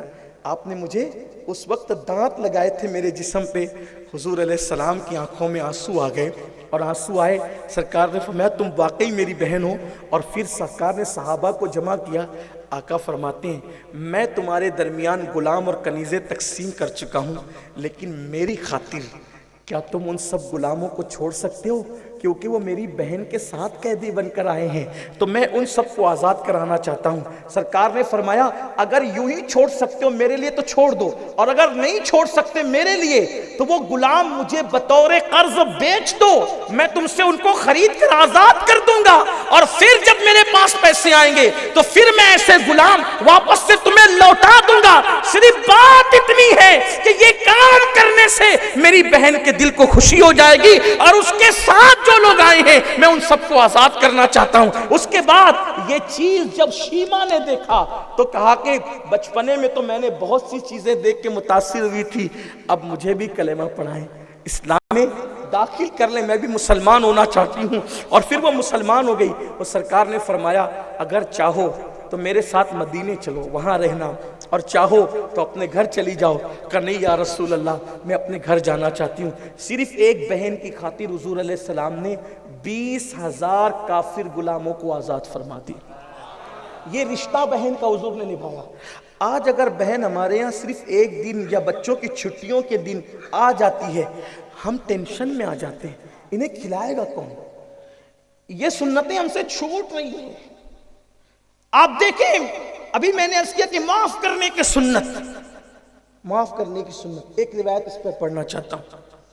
ہم معاف نہیں کرنا چاہتے، جبکہ میرے آقا نے فرمایا تم جب تک بندوں کو معاف کرتے رہو گے اللہ بھی تمہیں معاف کرتا رہے گا، اور اگر تم چاہتے ہو کہ اللہ تمہیں معاف کرے تو تم بندوں کو معاف کر دو. ام المومنین حضرت عائشہ صدیقہ فرماتی حضور علیہ السلام نے اپنی تمام بیویوں میں کبھی کسی کو ڈانٹا بھی نہیں، کبھی نہیں ڈانٹا ہمیں. آج بیویوں کو مار پیٹ ہوتی ہے، طلاق کی دھمکی دی جاتی ہے، بلکہ طلاق دیا جاتا ہے چھوٹی چھوٹی چیزوں پر. یہ بہت بڑی بھول ہے. اور یاد رکھنا ظلم اللہ کو پسند نہیں ہے. حضور نے دشمنوں کے ساتھ کیا سلوک کیا، اور ہمارا بیوی کے ساتھ، بچوں کے ساتھ، پڑوسیوں کے ساتھ کیا سلوک ہے. آئیے بتاؤں. ایک شخص ہے جس نے نبی کے چچا جان کو قتل کیا ہے، اور وہ بھی نبی پاک صلی اللہ علیہ وسلم کے چہیتے چچا، بہت چہیتے چچا، بلکہ اس دور میں سب سے چہیتے چچا. جتنے چچا اس وقت حضور کے حیات تھے سب سے زیادہ چہیتے اگر کوئی چچا تھے حیات والوں میں تو وہ حضرت سید الشہداء امیر حمزہ تھے. حضرت امیر حمزہ ہے، بہت محبت تھی، بہت پیار تھا کہ اس لیے کہ رشتے بھی تھے. ایک تو یہ کہ حضرت حمزہ حضور علیہ السلام کی جو امی تھی تو وہ امی کے بھانجے بھی لگتے تھے. حضور علیہ السلام کی امی کے بھانجے بھی لگتے تھے حضرت امیر حمزہ. ایک رشتہ یہ بھی تھا. دوسرا رشتہ یہ تھا کہ ایک ماں یعنی حضرت صہیبہ کا دودھ دونوں نے پیا تھا تو دودھ شریک بھائی بھی تھے، رضائی بھائی بھی تھے. بہت پیار تھا دونوں میں، زیادہ نہیں، صرف 3 سال کی عمر میں فرق تھا. حضرت امیر حمزہ کی عمر 3 سال زیادہ تھی، حضور علیہ السلام کی عمر شریف 3 سال کم تھی. یہ محبت، لیکن محبت پڑی تھی. وحشی نام کا ایک غلام حضرت امیر حمزہ کو شہید کر دیتا ہے، قتل کرتا ہے. اور صرف قتل نہیں کرتا ہے بلکہ سینہ چیرتا ہے، کلیجہ نکالتا ہے، کان کاٹ کے، انگلیاں کاٹ کے ایک عورت کو دیا جاتا ہے. پھر وہ سب داستان ہے، اس کی طرف نہیں جاتا. یہ میں کبھی بیان کر چکا ہوں، اس کو ریپیٹ نہیں کرنا چاہتا. یہ حضرت امیر حمزہ کی شہادت ہے. حضور علیہ السلام اس شہادت پر اتنا روئے کہ کسی موت پر حضور کو اتنا روتے ہوئے نہیں دیکھا گیا. اتنے حضور کے آنسو بہے. سرکار علیہ السلام کو اتنی تکلیف تھی حضرت امیر حمزہ کے جانے پر. اب مکہ فتح ہوا. مکہ فتح ہوا تو فتح مکہ کے دن حضور علیہ السلام کو کچھ لوگ یاد تھے کہ یہ لوگ ہیں جنہوں نے ایسے جرائم کیے ہیں کہ ان لوگوں کے دکھ مسلمان بھول نہیں سکتے. تو سرکار علیہ السلام نے ان کی ایک لسٹ بنوائی تھی کہ یہ جہاں دکھیں گے ان کو وہیں قتل کر دینا، انہیں نہیں چھوڑنا، یہ جہاں دکھے ان کو قتل کر دینا. ان میں سے وحشی کا نام بھی تھا، جناب وحشی ان کا نام بھی تھا کہ یہ شخص جہاں دکھے قاتل حمزہ کا، اسے قتل کر دے. یعنی کہ اپنی زبان میں یوں کہہ لے کہ بلیک لسٹ میں اس کا نام تھا اس شخص کا. حالانکہ بعد میں وہ ایمان لے آئے تو ایمان لانے کے بعد اب وہ قابل احترام ہو گئے، اس کا خیال کرنا چاہیے. لیکن ایمان لانے سے پہلے کی بات ہے کہ بھئی انہیں قتل کر دینا جہاں دکھے. قابل معافی جرم نہیں ہے، بہت دکھ دیا اس شخص نے. لیکن ایسا ہوا کہ کسی مسلمان کے ہاتھ وہ نہیں لگے. مکے کے کسی شخص نے کہا وحشی محمد عربی نے تیرے لیے اعلان کیا ہے کہ تو جہاں دکھے قتل کر دے. وحشی نے کہا جب قتل ہی ہونا ہے تو کسی مسلمان، عام مسلمان کے ہاتھ سے کیوں، میں سیدھے جا کے محمد عربی کے سامنے کھڑا ہو جاتا ہوں تاکہ وہ خود مجھے قتل کرے. کیونکہ وہ قتل کریں گے تو یہ ہوگا کہ بھئی محمد عربی نے قتل کیا. حالانکہ اس کو نہیں پتا تھا کہ حضور جس کو قتل کریں، کیونکہ سب سے بدترین انسان دنیا کا وہ ہوتا ہے جو نبی کے ہاتھوں سے قتل ہوتا ہے، یا جو نبی کو شہید کرتا ہے وہ سب سے بدترین ہے، یا جس کو نبی نے قتل کیا وہ سب سے بدترین ہے. حالانکہ حضور علیہ السلام نے کسی کو قتل پوری زندگی میں نہیں کیا ایک آدمی کے سوا. ابن خلف حضور سے ایک دن آیا، اس کو خود چربی چڑھی تھی. اس نے کہا کہ محمد ہم میں سے جو حق پہ ہوگا وہ ناحق والے کو قتل کرے گا. حضور نے کہا ٹھیک، کیونکہ حق و باطل کی بات. اس نے زبردستی آ کر کے یعنی اپنی موت کو خود دعوت دی. اور نہ حضور نے پورے زندگی میں کسی کو قتل نہیں کیا. لیکن ابن خلف نے کیا کہا تھا کہ ہم میں جو حق پہ ہوگا وہ باطل والے کو قتل کرے گا. تو حضور علیہ السلام کے سامنے وہ آ گیا. حضور علیہ السلام نے قتل بھی کیا تو شان رحمت اللہ العالمین سے اس کو قتل کیا. کیونکہ قتل کرنے کا کیا ہوتا ہے، گردن اڑا دی جاتی ہے، پیٹ میں خنجر ڈال دیا جاتا ہے، یہ سب ہوتا ہے نا. حضور نے قتل کیا کیسے، بس اپنا نیزہ اس کو چبا دیا، اس کے جسم میں چبا دیا نیزہ کا، جا اب تو قتل ہو جائے گا. وہ گیا پورے میدان میں ناچتا پھرتا تھا، میں قتل ہو گیا، میں قتل ہو گیا. ابو جہل نے ہنس کے کہا نادان، صرف تجھ پہ انہوں نے نیزہ چبایا، بہادر لوگ نیزہ چبانے سے بھی مرتے ہیں. اس نے کہا تجھے نہیں پتا، تو محمد عربی کو نہیں جانتا، یہ تو نیزہ چبایا ہے نا، یہ درد جو مجھے ہو رہا ہے وہ تو نہیں جانتا. اگر وہ مجھ پر تھوک بھی دیتے تو بھی میں مر جاتا، اگر تھوک بھی دے تو میں مر جاتا. لیکن شان رحمت للعالمین ہی دیکھے کہ اپنے دشمن کو بھی کوئی ایسا قتل نہیں ہوا ہوگا کہ بس نیزہ چبو دیا، بس ہلکا کہا جاؤ، اور پھر وہ مر بھی گیا. یہ شان ہے حضور علیہ السلام کی.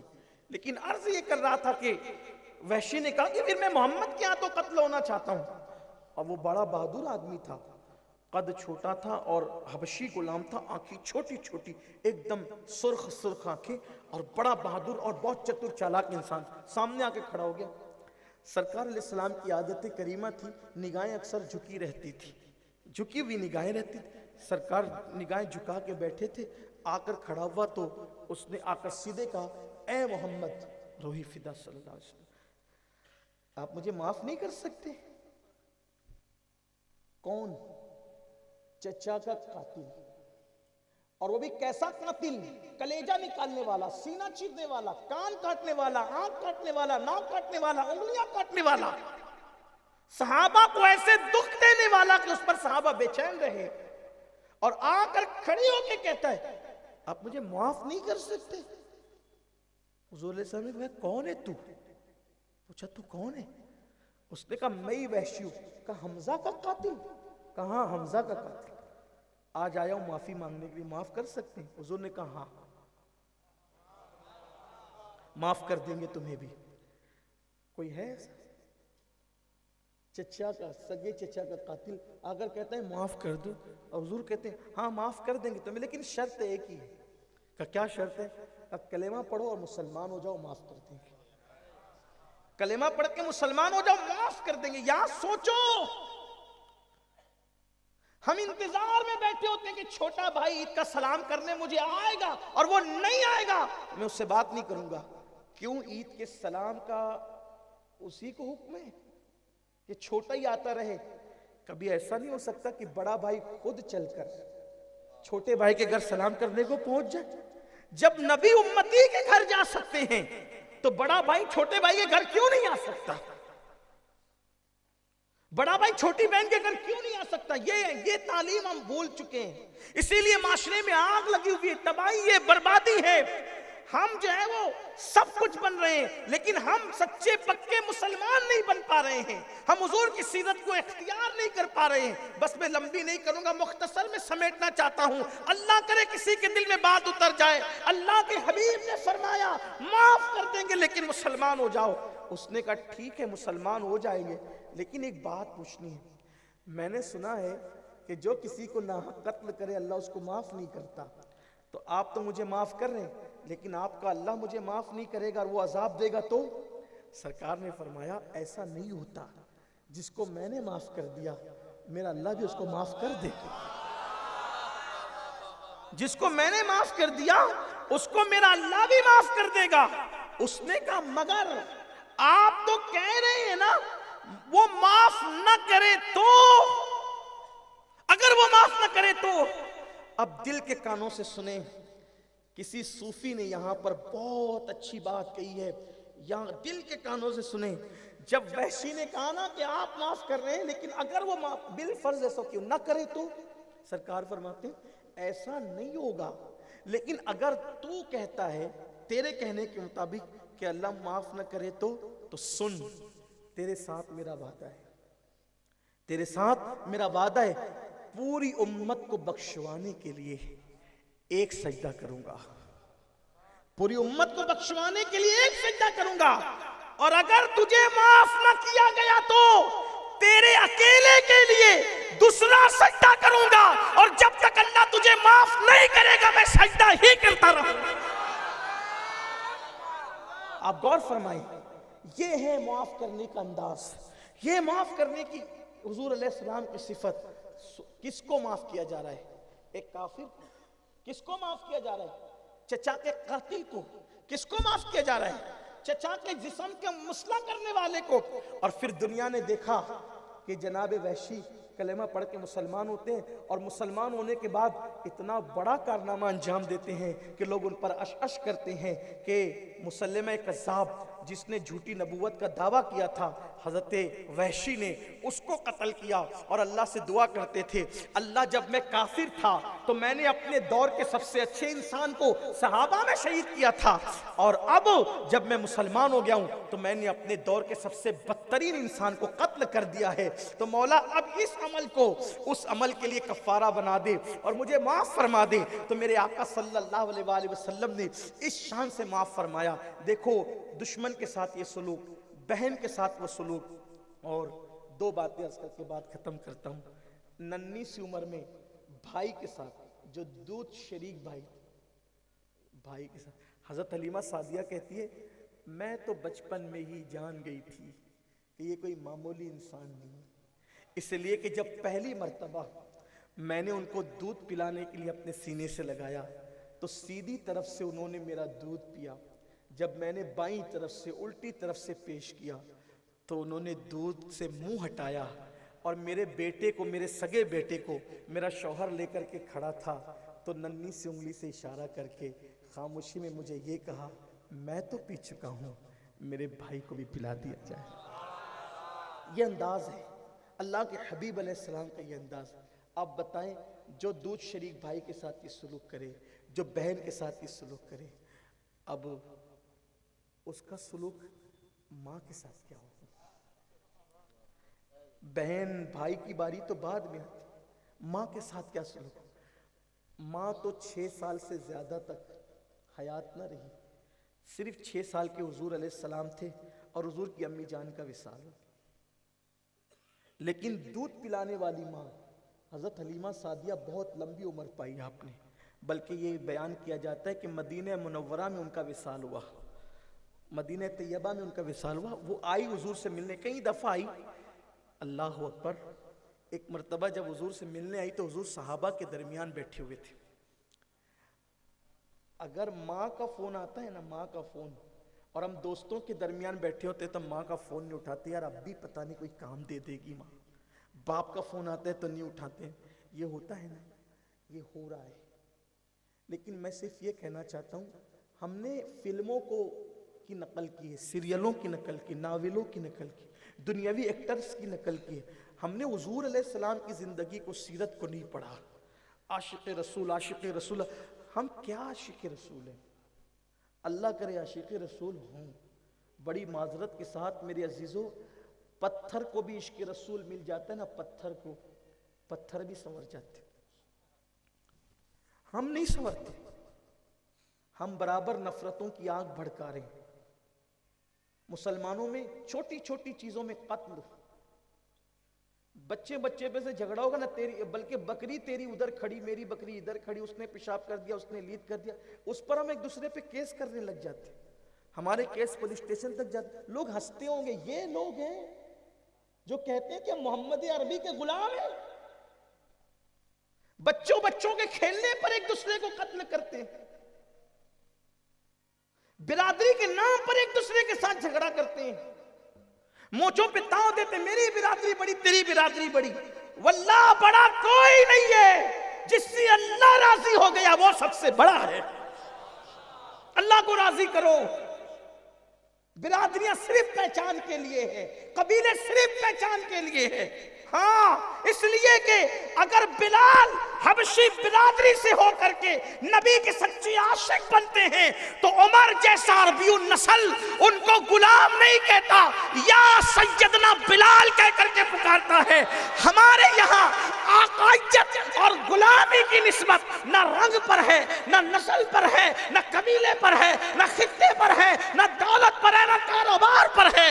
جو نبی کا جتنا بڑا عاشق ہوگا وہ مسلمانوں کا اتنا بڑا امام ہوگا۔ نبی کا جو غلام ہے ہمارا وہ امام۔ نعرہ تکبیر، نعرہ رسالت۔ یہ کافروں کی فکر ہے، وہ فلاں برادری، وہ فلاں برادری۔ اور میں کہتا ہوں برادری صرف پہچان کے لیے۔ میرے نبی نے فرمایا کلکم من آدم و آدم من تراب، تم سب آدم کے بیٹے ہو اور اللہ نے آدم کو مٹی سے پیدا کیا ہے۔ اپنی اوقات سے باہر مت نکلو، اللہ نے ہمیں صرف مٹی سے پیدا کیا، ہمارے باپ کو بھی مٹی سے پیدا کیا ہے۔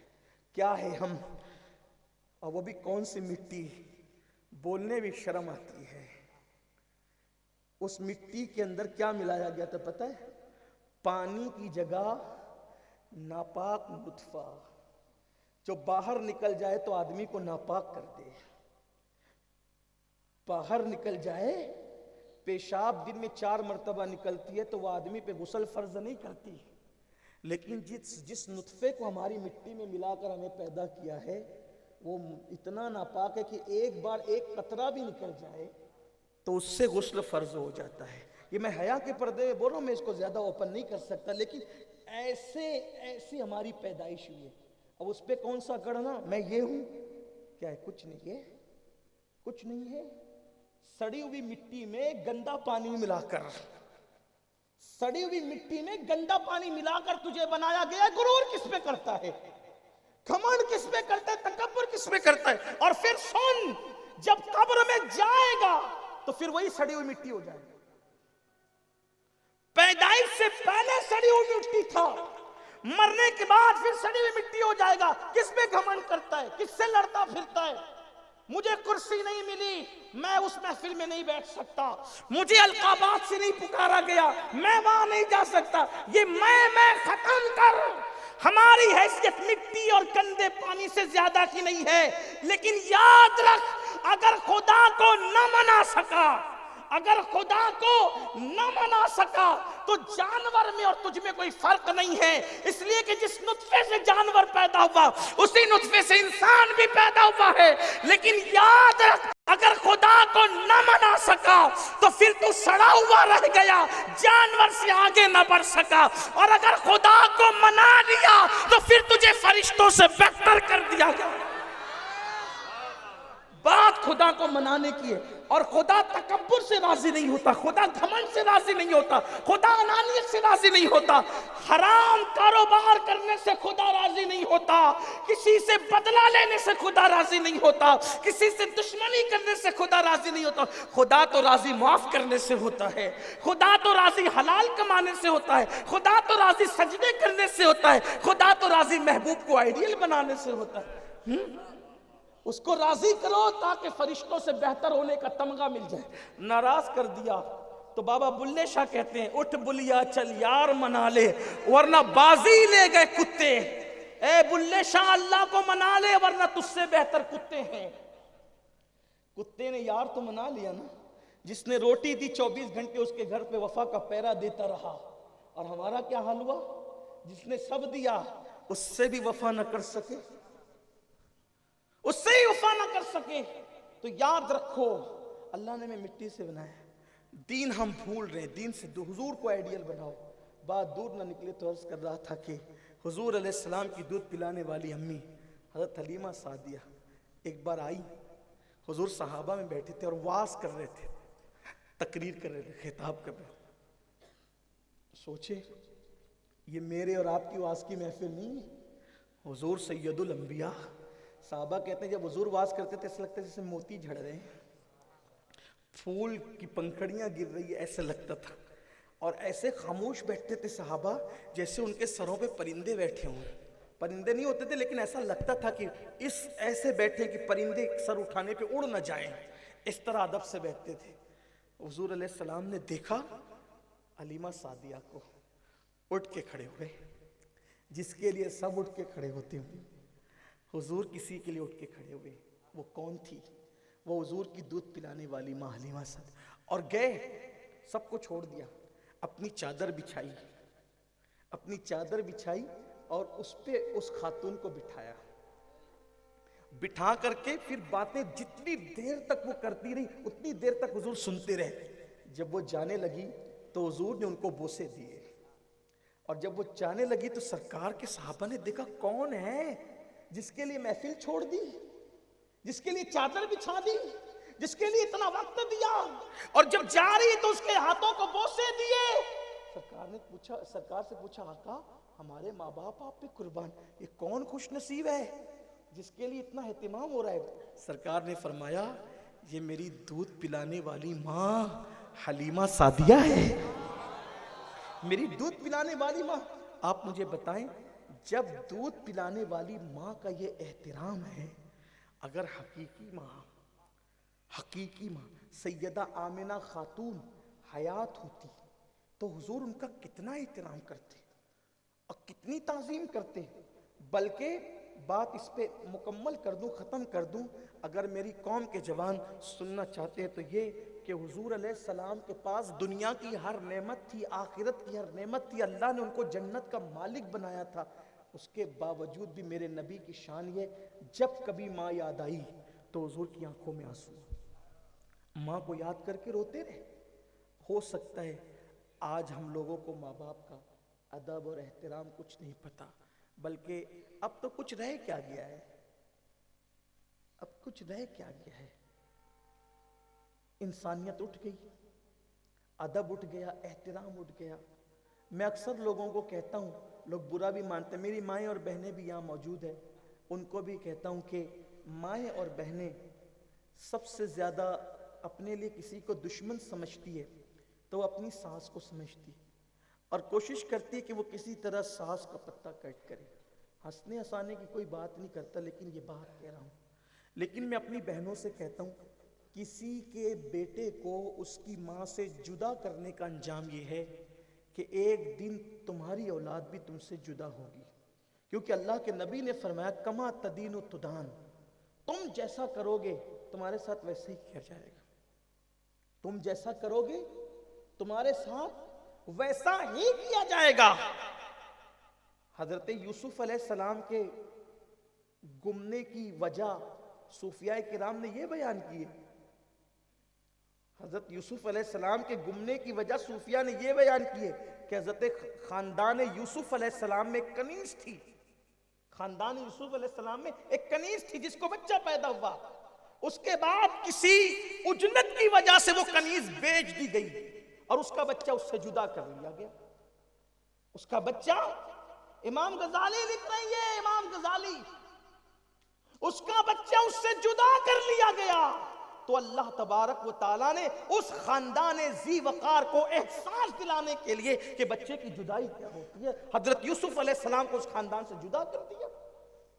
اگر ایک کنیز کا بچہ، جبکہ وہ کوئی حرام نہیں ہے، جرم نہیں ہے، آقا کو اختیار ہے کنیز کو بیچنے کا، کوئی گناہ نہیں ہے، تو جب اس کا بچہ جدا کرنے پر بچے کی جدائی ہو جاتی ہے تو میری ماں اور بہنوں سے پوچھنا چاہتا ہوں کہ جب اگر وہ شوہر گھر میں آئے تو وہ ساس ہی کی کمپلین کرتی ہے۔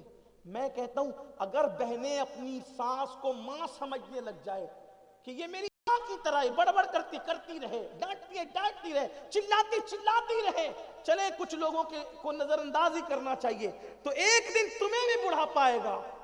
اگر تم نے کسی کی اولاد کو اس سے جوڑ کر رکھا، اللہ تمہاری اولاد کو بھی جوڑ کر رکھے گا، اور تم نے کسی کی اولاد کو توڑنے کی کوشش کی، اللہ تمہاری اولاد کو تم سے دور کر دے گا، کیونکہ میرے نبی فرما چکے کما تدین و تدان۔ اور آپ سے کہتا ہوں، دنیا کی بڑی سے بڑی نعمت ٹھکرانا، لیکن ماں باپ کو ناراض نہیں کرنا، اس لیے کہ ان کی رضا میں خدا کی رضا ہے اور ان کی ناراضگی میں خدا کی ناراضگی۔ یہ میں نے نذیر بھائی کی فرمائش پر یہ چند میں جملے کہہ رہا ہوں آپ کی خدمت میں، کیونکہ ان کی امی کا آج چہلم ہے، تو ماں کا ذکر اس لیے کرنا زیادہ اہم سمجھ رہا ہوں کہ تاکہ لوگوں کو ماں کی اہمیت اور باپ کی اہمیت بھی پتہ چلے۔ ایک صاحب نے آ کے پوچھا، یا رسول اللہ، اللہ دکھتا نہیں ہے، تصور میں نہیں آتا، میں کیسے معلوم کروں کہ وہ راضی ہے کہ ناراض ہے؟ اللہ نے فرمایا گھر جا اور دیکھ تیرے ماں باپ اگر تجھ سے راضی ہے تو اللہ بھی راضی ہے، اور ماں باپ ناراض ہے تو اللہ بھی ناراض ہے۔ مسجد جاتے وقت ماں باپ کا چہرہ دیکھ کے جایا کرو، اگر ماں باپ خوش ہیں تو تمہارے سجدے بھی قبول ہیں، ماں باپ ناراض ہے اللہ تمہارے سجدوں کو تمہارے منہ پہ پھینکے گا۔ سجدے قبول نہیں ہے ماں باپ کی خوشی کے بغیر۔ ماں باپ کو نہ ڈانٹو، انہیں نہ گالو، انہیں رسوا مت کرو، اس لیے کہ جتنی ممتا اللہ نے ماں باپ کے دل میں رکھی ہے اتنی ممتا آپ کے لیے کسی کے دل میں نہیں ہے۔ آپ لوگ دوڑتے ہو یار، بھاگتے ہو، ایک دوسرے کو جو وہ دھکا دیتے ہو، باپو آئے سید صاحب ان کے ہاتھ چومنے کے لیے، امام صاحب ان کے ہاتھ چومنے کے لیے، پیر صاحب ان کے ہاتھ چومنے کے لیے۔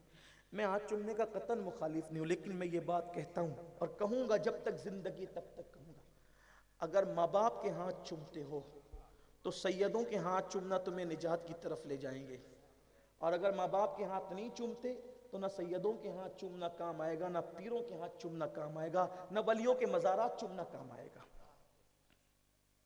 ماں باپ تو ترس رہے، ماں باپ ترس رہے، ارے اس پیر صاحب کے لیے تو ہزاروں مرید ہے، تیرے باپ کے لیے، تیری ماں کے لیے تو ہے، ذرا اس باپ کے دل سے پوچھ، جب شادی کے شامیانے میں کوئی جوان بیٹا آ کے باپ کے ہاتھ چومتا ہے تو اس کا سینہ کتنا چوڑا ہو جاتا ہے، میرا بیٹا سب کے سامنے میرے ہاتھ چوم، اس کا دل کتنا خوش ہوتا ہے۔ جب کسی ماں کا بیٹا اس کے ہاتھ چوم کر گھر سے نکلتا ہے، اس ماں کا دل کتنا خوش ہوتا ہے۔ لیکن آج یہ سب رسمیں ٹوٹ رہی ہے، بلکہ اب تو لوگ ہاتھ چومنے کو بھی اس میں بھی فتویٰ لگا رہے ہیں کہ ہاتھ چومنا بھی حرام ہے. یہ لوگ کس طرف سے آ گئے ہیں کہ ان کو سب حرام ہی نظر آتا ہے کہ یہ بھی حرام ہے. حضور علیہ الصلوۃ والتسلیم نے ماں باپ کے ہاتھ چومنے کے لیے بات کی. اللہ کے رسول علیہ السلام کے پیر بھی صحابہ نے چومے, ہاتھ بھی چومے, ابو داؤد شریف کی حدیث ہے.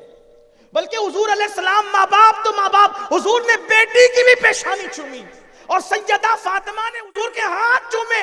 اب اس سے میں یہ بات بتا دوں کہ اللہ اکبر, اولاد کو چومنا نبی کی سنت ہے اور ماں باپ کے ہاتھ چومنا سیدہ فاطمہ کی سنت. یہ سنت بھی زندہ ہونی چاہیے, اس کی بڑی برکت ہے. حضرت سیدنا ثابت بنانی رحمت اللہ علیہ کو کسی نے خواب میں دیکھا کہ ان کی داڑھی جو ہے, داڑھی یاقوت سے سجی ہوئی ہے. کسی نے کہا حضرت آپ کی داڑھی میں نے خواب میں یاقوت سے سجی ہوئی دیکھا. فرمایا تو نے سچ کہا, کل میں نے اپنی ماں کے قدم چومے تھے, یہ اسی کی برکت ہے. بہت بڑی نعمت ہے جس کو ماں باپ کہتے ہیں. یہ ماں باپ کی دعائیں کسی چور اچکے کو ولی بھی بنا دیتی ہے اور ولیوں کو جہنم میں بھی لے جا سکتی ہے. یہ بات میں بڑی ذمہ داری سے کہہ رہا ہوں آپ کو. ولایت چھنوا لے گی ان کی بد دعا, اور وہ ولی کہلانے والا ولایت چھنا کر کے جہنم میں بھی جا سکتا ہے. بلکہ حدیث پاک ہے خزائن العرفان شریف میں, حضرت صدر الافاضل نے لکھا ہے اگر کوئی بندہ شہید بھی ہو جائے, شہید, جبکہ شہید کا مرتبہ ولی سے بڑا ہے. آپ دیکھ لیں, قرآن کی ترتیب بھی دیکھ لیں, انعم اللہ علیہم من النبیین والصدیقین والشہداء. صالحین اولیاء کا درجہ بعد میں, شہید کا درجہ ولیوں سے پہلے. شہید, اگر کوئی شہید بھی ہو جائے, شہید بھی اگر کوئی ہو جائے اور ماں یا باپ دونوں میں سے کوئی ایک ناراض ہو, اللہ اس شہید کو جنت نہیں دے گا. شہید ہو کر بھی جنت میں نہیں جائے گا. لیکن چونکہ شہید ہوا ہے تو جہنم میں بھی نہیں جائے گا. جنت اور جہنم کے درمیان ایک مقام ہے جس کو مقام آراف کہتے ہیں, یہ اس مقام میں رکھا جائے گا. جنت نہیں ملے گی شہید ہو کے بھی. بتائیں نا آپ, شہید ہو کے بھی ماں باپ کے بغیر جنت نہیں مل سکتی. ہم کہاں خوشیاں ڈھونڈنے جا رہے ہیں, ہم کیا کرنے جا رہے ہیں؟ یہ کسی کے خوبصورت نورانی چہرے کو دیکھ کر وہ ثواب نہیں ملتا میرے عزیزو, جو ماں باپ کے جھگی پڑے ہوئے چہروں کو دیکھنے میں ملتا ہے. ان کے چہروں کو دیکھنے پر ایک مرتبہ دیکھو تو مقبول حج کا ثواب ہے. ایک مرتبہ دیکھو تو, اور ان کی خدمت کر کے راضی کر لو انہیں. بلکہ میں تو کہتا ہوں ایسا راضی کرو کہ ایک مضبوط دعا, ایک ہی مضبوط دعا کرا لو, بیڑا پار. ایک ہی دعا ہے بیڑا پار. کیسی دعا؟ حضرت موسیٰ علیہ السلام ایک جنگل میں جا رہے ہیں, جنگل میں جاتے جاتے تھک گئے. اللہ سے اس کی, اللہ میں تھک گیا ہوں, کوئی سواری کا انتظام کر دے. اللہ نے کہا موسیٰ یہی قریب میں میرا ایک بندہ ہے, اس سے کہو آپ. موسیٰ علیہ السلام وہاں گئے, اس سے کہا اللہ کے بندے میں تھک گیا ہوں, مجھے سواری چاہیے. اس نے کہا اللہ تیرا کلیم تھک گیا ہے, بادل زمین پہ بھیج تاکہ ان کی سواری کے کام آئے. بادل زمین پہ آ گیا. اس نے کہا حضور جہاں جانا چاہتے بادل آپ کو پہنچا دے گا. حضرت موسیٰ علیہ السلام حیران, کتنا نیک بندہ ہے یہ, بادل اس کی دعا پہ زمین پہ آ گیا. عرض کی مولا کتنا برگزیدہ ہے, کتنا نیک ہے کہ اس کی دعا سے بادل زمین پہ آیا. ارشاد ہوا موسیٰ نیک نہیں ہے یہ. کیا ہے؟ نیک نہیں ہے. پھر مولا مقبولیت اتنی, ارشاد ہوا بات یہی ہے, ایک راز کی یہ بات ہے کہ یہ تھا اپنی ماں باپ کا بڑا وفادار. یہ اپنے ماں باپ کا بڑا وفادار تھا. ماں کی اتنی خدمت کی کہ مرتے مرتے اس کی ماں نے یہ کہا اللہ میرے بیٹے نے میری بڑی خدمت کی ہے, یہ جب بھی تجھ سے جو دعا مانگے تو اس کی ہر دعا قبول کر لے. بس ماں کی دعا میں اثر ہے, ماں کی دعا کی بات ہے نا. ماں نمازی ہو تو بھی قبول, بے نمازی ہو تو بھی قبول. اس لیے کہ ماں کی دعا نیک ہونے کی وجہ سے قبول نہیں ہوتی, ماں کی دعا ماں ہونے کی وجہ سے قبول ہوتی ہے. جب بھی ماں دعا کرتی ہے تو ماں دعا ضرور قبول ہوتی ہے، لیکن جیسے دعا قبول ہوتی ہے ویسے بددعا بھی فوراً قبول ہوتی ہے. اس لیے بہت خیال کرنا، بڑے سے بڑا نقصان اٹھا لینا. تو اللہ نے فرمایا اس کی ماں کی دعا کی برکت ہے، یہ کوئی نیک نہیں ہے، ماں کی دعا کی برکت ہے. یہ تو اس نے بادل زمین پہ منگوایا، اگر یہ آسمان بھی زمین پہ لانے کی بات کرتا تو اس کی ماں کی دعا کی برکت سے اس کی دعا قبول کر لی جاتی. یہ ہے ماں کی دعا. اس لیے خدمت کر لو. تو جو بات چل رہی تھی، جو اینڈ پہ بات ہمیں پہنچانا تھا کہ حضور کو جب جب ماں کی یاد آئی تب تب حضور روئے، آنکھ میں آنسو آئے. حتیٰ کہ جب حج کے لیے جا رہے تھے تب بھی ماں یاد آئی. اور جب مقام ابوا پہنچے تو حضور کی آنکھوں میں آنسو تھے. سب نے پوچھا حضور کیوں رو رہے ہیں؟ حج کو جا رہے ہیں. زندگی کا حضور علیہ السلام نے ہجرت سے پہلے تو ہر سال حج کیا تھا، لیکن ہجرت کے بعد حضور نے صرف ایک ہی حج کیا. تو اس حج کے لیے جا رہے تھے، گویا کہ یہ ظاہری طور پر پہلا اور آخری حج تھا. حالانکہ ہم ظاہری طور پہ کہتے، ورنہ ہمارا تو ایمان ہے کہ حضور علیہ السلام اب بھی چاہیں تو حج فرمائیں. جب موسیٰ علیہ السلام قبر میں نماز پڑھ سکتے ہیں تو حضور علیہ السلام کا میدان عرفات میں آنا کیا عجب ہے. بلکہ ان کا آ جانا، لوگ عرفات میں آتے ہیں تو لوگوں کی معراج ہوتی ہے، حضور عرفات میں آئے تو عرفات کی معراج ہو جائے. یہ اپنے نبی کی شان ہے. تو عرض کر رہا تھا کہ حضور حج پہ جا رہے ہیں، حجۃ الوداع ہے، اور رو رہے ہیں مقام ابوا. حضور کیوں رو رہے ہیں؟ کہ میری ماں کی یاد آئی. اور پھر حضور تھوڑی دیر کے لیے لوگوں سے دور ہو گئے، نظر نہیں آئے. ام المومنین حضرت عائشہ صدیقہ فرماتی ہیں جب حضور آئے نا، جب ہم سے جدا ہوئے تو چہرہ افسردہ تھا، آنسو تھے. جب آئے تو حضور کا چہرہ ایسا کھلا ہوا تھا جیسے لگتا تھا کہ کسی گلشن میں ابھی ابھی تازہ گلاب کھلا ہو. ایسا چہرہ کھلا ہوا تھا. اور اس کے بعد ایسا چہرہ لگتا تھا جیسے ابھی بادل سے چاند نے، 14ویں رات کے چاند نے اپنا چہرہ ظاہر کیا ہو. ایسا چہرہ تمتما رہا تھا. ہم اور بہت خوش تھے. ہم نے پوچھا ہمارے ماں باپ قربان، حضور بہت خوش نظر آ رہے ہیں. سرکار فرماتے ہیں میں اپنی ماں کے مزار پہ گیا تھا، میں اپنی ماں کے مزار پہ گیا تھا. میرے لیے اللہ نے میری امی کو زندہ کیا. میری ماں قبر سے باہر آئی، میں نے ماں سے ملاقات کی، اور میری ماں کلمہ پڑھ کے میری امت میں شامل ہو گئی. یہ حضور ہے. بلکہ میں تو یہ کہتا ہوں کہ حضور علیہ الصلوۃ والتسلیم نے ماں کی اہمیت بتائی. حج کو جانے، ماں سے ملے بغیر نہیں گئے، ماں کے مزار پہ حاضری دیے بغیر حضور علیہ السلام جو ہے وہ حرم کی طرف نہیں بڑھے، بلکہ جاتے جاتے اب بات مکمل ہوتی ہے کہ حضور کو جب ماں یاد آئی حضور روئے. اور ایک دن تو ایسا ہوا کہ مغرب کی نماز پڑھا کر حضور علیہ السلام مسجد نبوی میں بیٹھے، آنکھ میں آنسو. حضور علیہ السلام کی آنکھ میں آنسو. سرکار علیہ السلام کی آنکھ میں آنسو دیکھ کر صحابہ نے پوچھا حضور کیوں رو رہے ہیں آپ کے رونے کی وجہ کیا ہے؟ آقا فرماتے ہیں آج مجھے میری امی حضرت سیدہ آمنہ کی یاد آ گئی. میری ماں آمنہ مجھے یاد آئی، اس لیے مجھے میری آنکھوں میں آنسو ہے. سرکار نے سے جب صحابہ نے ماں سنا نا کہ میری ماں مجھے یاد آئی ہے تو سب صحابہ رونے لگے، اور سب پر ایک رقت طاری ہو گئی، کیفیت طاری ہو گئی. روتے روتے سرکار نے فرمایا اے میرے صحابہ، اگر آج میری ماں حیات ہوتی تو کتنا اچھا ہوتا. گویا کہ فرمانا چاہ رہے ہوں کہ یہ شان، یہ شوکت، یہ عظمتیں میری ماں دیکھتی تو کتنی خوش ہوتی ہیں. سرکار فرماتے ہیں آج میری ماں حیات ہوتی تو کتنا اچھا ہوتا. پھر سرکار فرماتے ہیں اے میرے صحابہ، کاش میری ماں حیات ہوتی اور میں تم لوگوں کو عشاء کی نماز پڑھا رہا ہوتا.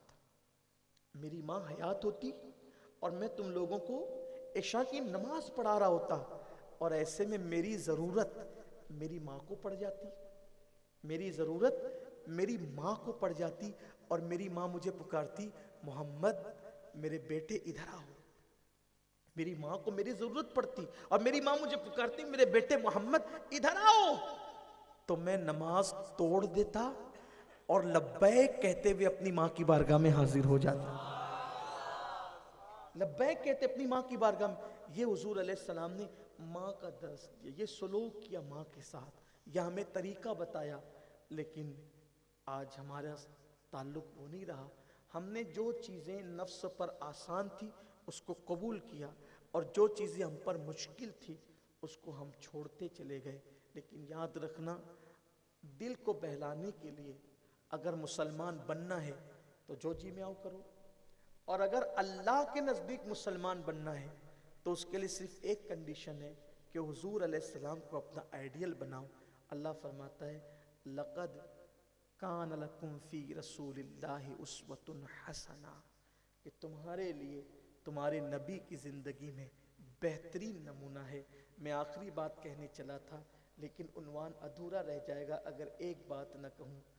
دشمن کے ساتھ سلوک دیکھا، بھائی بہن کے ساتھ سلوک دیکھا، ماں کے ساتھ سلوک دیکھا، اب اگر اتنا آپ کے اندر ظرف ہے تو جانوروں کے ساتھ کیا سلوک ہے اتنا دیکھ کر بات مکمل کریں۔ جانور، اور جانوروں میں بھی وہ جانور جسے کتا کہتے ہیں، کتا، کتے کی کوئی حیثیت نہیں، کوئی اہمیت، ہکال دیا جاتا ہے، بھگا دیا جاتا ہے، انسان بھگا دیے جاتے ہیں، کتے کی کیا حیثیت ہے۔ لیکن آؤ، میرے آقا نے جانوروں کے ساتھ کیا سلوک کیا۔ ایک مرتبہ لشکر جا رہا ہے، لشکر جنگ کے لیے جا رہا ہے میدان کی طرف۔ حضور علیہ السلام نے دیکھا کہ ایک کتیا جو اپنے بچوں کو دودھ پلا رہی ہے۔ سرکار نے لشکر رکوا دیا، اور لشکر رکوا کر صحابہ سے کہا کچھ صحابہ یہاں کھڑے ہو جاؤ، اور لشکر سے کہنا دور سے جاؤ، کیونکہ لشکر کو چلتا دیکھ کر کتیا اٹھ کر بھاگ جائے گی تو اس کے بچوں کے منہ سے دودھ چھوٹ جائے گا۔ اگر کتیا اٹھ کے بھاگ گئی اس کے بچوں کے منہ سے دودھ چھوٹ جائے گا، اس لیے صحابہ کو کھڑا کیا، کتیا کے پاس سے مت جانا، ڈر کے بھاگ جائے گی، دور سے جاؤ تاکہ کتے کے بچے اطمینان سے دودھ پی سکیں۔ یہ اللہ کے رسول علیہ السلام کا سلوک ہے جانوروں کے ساتھ۔ اب ذرا اس آئینے میں ہم اپنے آپ کو دیکھیں، اپنے آپ کو دیکھیں کہ کیا واقعی جانور، دشمن، بھائی بہن، ماں باپ، کیا لوگوں کے ساتھ ہمارا سلوک ایسا ہے؟ اگر ایسا ہے قابل مبارکباد ہے، آپ دنیا کے سب سے بہترین انسان آپ ہیں، اور اگر ایسا نہیں ہے تو آپ کی داڑھی کتنی بڑی ہو، آپ کی ٹوپی کتنی خوبصورت ہو، آپ حاجی صاحب کہلائیں، نمازی صاحب کہلائیں، متولی صاحب کہلائیں، خطیب صاحب کہلائیں، ادیب صاحب کہلائیں، آپ سب کہلا لیں، سچا غلام رسول آپ نہیں کہلا سکتے۔ سچا غلام رسول کہلانے کے لیے زبان کی ضرورت نہیں ہے، کردار کی ضرورت ہے۔ اور اسی لیے اقبال کہتے ہیں، اقبال بڑا اپدیشک ہے، من باتوں میں موہ لیتا ہے۔ اقبال بڑا اپدیشک ہے، بہت اچھی بات کرتا ہے، اس کو زبان بڑی اچھی ہے۔ اقبال بڑا اپدیشک ہے، من باتوں میں موہ لیتا ہے، گفتار کا غازی بن تو گیا، کردار کا غازی بن نہ سکا۔ ہمیں گفتار نہیں بلکہ کردار کا غازی بننا ہے، اور آج سے یہی عہد کرنا ہے، ایسے بنو کہ دنیا دیکھ کے پکار اٹھے۔ جب 1400 سال کے بعد غلاموں کا کردار یہ ہے تو 1400 سال پہلے مصطفیٰ جان رحمت کا کردار کیا ہوگا۔ اللہ ہمیں اسی نبوی کردار پر سب سے پہلے مجھ گنہگار کو اور آپ سب کو عمل کی توفیق عطا فرمائیں، اور گفتگو کے درمیان اگر کوئی غلطی ہے تو اللہ معاف فرمائیں۔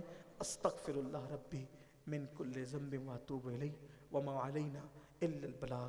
السلام علیکم ورحمۃ اللہ وبرکاتہ۔